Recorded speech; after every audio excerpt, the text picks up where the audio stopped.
तो आज हमारे साथ राष्ट्रीय हिंदू सुरक्षा सेना के राष्ट्रीय अध्यक्ष और बीजेपी के वरिष्ठ नेता तथा मुंबई कामगार भाजपा प्रणीत मुंबई कामगार सेना के मुंबई उपाध्यक्ष नितिन गुप्ता जी हमारे साथ में।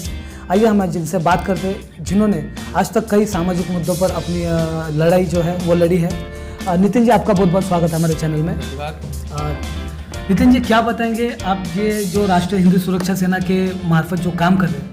देखिए, राष्ट्रीय हिंदू सुरक्षा सेना जो है वो ये संगठन पूरे भारत में काम कर रहा है। हम 80 जिलों में पहुंच चुके हैं। हमारे पास उत्तर प्रदेश, मध्य प्रदेश, राजस्थान, गुजरात, बिहार, पंजाब, इन सारे स्टेटों से डेली कॉल आते हैं और हम उनको अटेंड करते हैं और हमको लगता है कि वो लायक है तो हम उनको पद भी देते हैं। राष्ट्रीय हिंदू सुरक्षा सेना का मतलब है हिंदुत्व की रक्षा करना। आपने देखा होगा काफ़ी सारे हिंदू के नाम पर संगठन चल रहे हैं, बट वो किसी न किसी संगठन से किसी राजनीतिक दल से जुड़े हैं और वो काम नहीं कर पाते। राष्ट्रीय हिंदू सुरक्षा सेना जो है पूरे भारत के अंदर हिंदुत्व की लड़ाई लड़ रहा है। अगर हमारे किसी हिंदू भाई को तकलीफ है, हमारे वो चाहे दलित है या पिछड़ा वर्ग का है या हरिजन है, कोई भी है, मुझे उससे मतलब नहीं है। हमारा संगठन हिंदुत्व को किसी भी समाज में तब्दील नहीं करना चाहता। वो हिंदू है तो हिंदू है, हम उसकी लड़ाई लड़ते हैं। जैसे कि आप भाजपा के कामगार सेना से माध्यम से भी कामगारों की लड़ाई लड़ रहे हैं, तो उनकी लड़ाई आज तक आपने कैसे लड़ी और इस क्षेत्र में आप कैसे आए?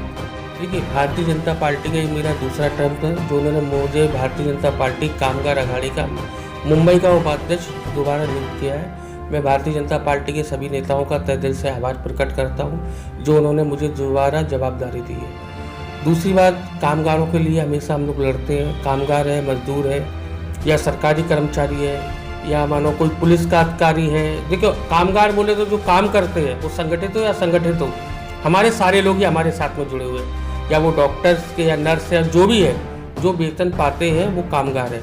वो कामगार की लड़ाई हम हमेशा कोई ना कोई मुद्दा आता है और हम लड़ते हैं। मानो किसी कामगार को बिल्डर ने घर नहीं दिया, ऐसे काफ़ी सारे मुद्दे मेरे पास आए हुए हैं, उनकी लड़ाई लड़ता हूँ।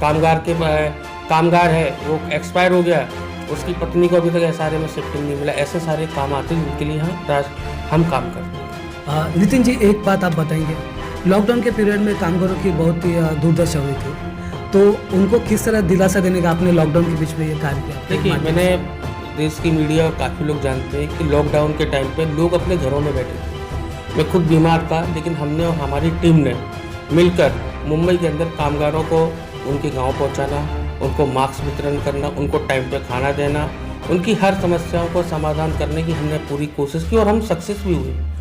उस पीरियड हमको काफ़ी तकलीफें आई हैं, काफ़ी हमको सामना करना पड़ा दिक्कतों का। हम लोगों ने करा, हम लोग भी फाइनेंशियली बहुत प्रॉब्लम में थे, लेकिन कहीं ना से करके हमने कामगारों के लिए मुंबई के अंदर बहुत सारे काम किए। जिस तरह कामगारों के लिए नितिन जी जिस तरह से कार्यरत है, उसी तरह या तो हम कहें पूरे मुंबई सहित महाराष्ट्र में कई सामाजिक मुद्दे ऐसे भी हैं जिनके लिए नितिन जी ने आवाज़ उठाई, जैसे कि सैनिक का मुद्दा हुआ। कुछ दिनों पहले एकता कपूर ने जो वेब सीरीज़ बनाई थी सैनिक को लेकर, उस मुद्दों पर उन्होंने खूब लड़ाई लड़ी है। उनके बारे में आप क्या बताएंगे, मतलब कैसे आपने उनसे फाइट किया? देखिए, नितिन गुप्ता हर उस इंसान की लड़ाई लड़ता है जो अपने आप को मजदूर समझता है और वो कमज़ोर समझता है। नितिन गुप्ता और हमारी टीम उसके साथ खड़ी है, भारतीय जनता पार्टी खड़ी है, साथ में राष्ट्रीय हिंदू सुरक्षा सेना उनके साथ में खड़ी है। लड़ाई ऐसी थी कि एक सैनिक था, वो आज हमारे देश की रक्षा करता है। अगर वो सैनिक वर्दी पहन के देश की रक्षा कर रहा है तो उसकी पत्नी घर में उसी तरह मान सम्मान के साथ रहती है। लेकिन ये कुछ बोलते हैं तुझ मुझिया, एकता कपूर और ये जो आज तक कभी हिट हुए नहीं, इनको खाली बाप के राज पे इन्होंने काम किया, तुषार कपूर। अब इन्होंने एक नया धंधा चालू कर दिया, वेब सीरीज। वेब सीरीज में देश की जितनी भी अच्छी चीज़ें उनको गलत तरह से परोसने का काम किया। जैसे कि ये जो सैनिक वाली बात है, मैं नहीं बोलना चाहता हूँ क्योंकि वो हमारे देश के सम्मान की बात है।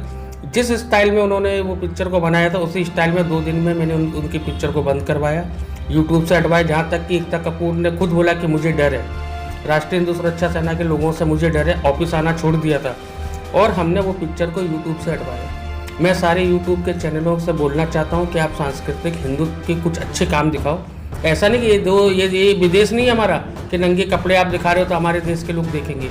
आप हमारे संस्कृति को बताओ, हमारे यहाँ पर जो यंग बच्चे लोग हैं उनको सुधारने का काम अगर आप कर सकते हो तो आप करो, अच्छी चीज़ें दिखाओ। हम लाइक भी करेंगे, सब्सक्राइब भी करेंगे आपके चैनल को और आगे बढ़ाने का काम भी करेंगे।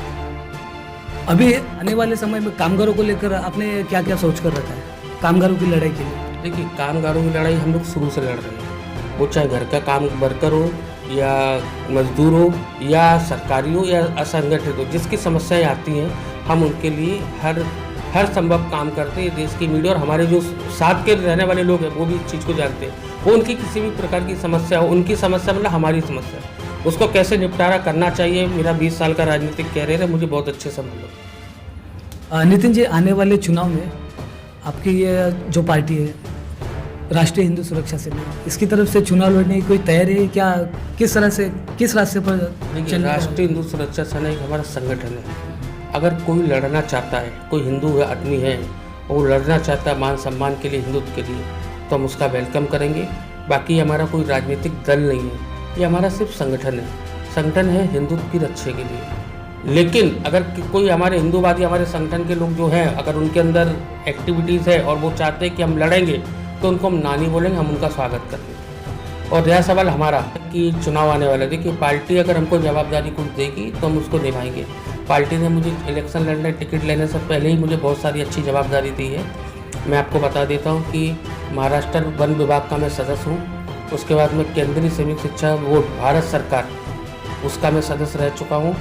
उसके बाद मैं टेलीफोन सलाहकार समिति, भारत सरकार, उसका मैं सदस्य ऑलरेडी रह चुका हूँ। मुझे भारतीय जनता पार्टी ने अपेक्षा से कहीं गुना ज़्यादा मुझे दिया है। जैसे हमारे नेताओं मुझ पर भरोसा करेंगे, मैं वैसा काम करूँगा। धन्यवाद हमसे बात करने के लिए। तो ये थे हमारे साथ में नितिन जी गुप्ता, जो सामाजिक कार्य करते हुए जो कामगारों की लड़ाई भी लड़ रहे हैं और साथ ही कोई किसी भी जात पात को ये नहीं देखते और हर जो कामगार है उसके लिए लड़ाई लड़ने के लिए तत्पर दिखाई दे रहे। मैं Anil Sakpal, fight against criminal news के लिए, मुंबई। अगर आपको ये वीडियो अच्छा लगा तो लाइक करें, सब्सक्राइब करें, बेल आइकॉन दबाना ना भूलें।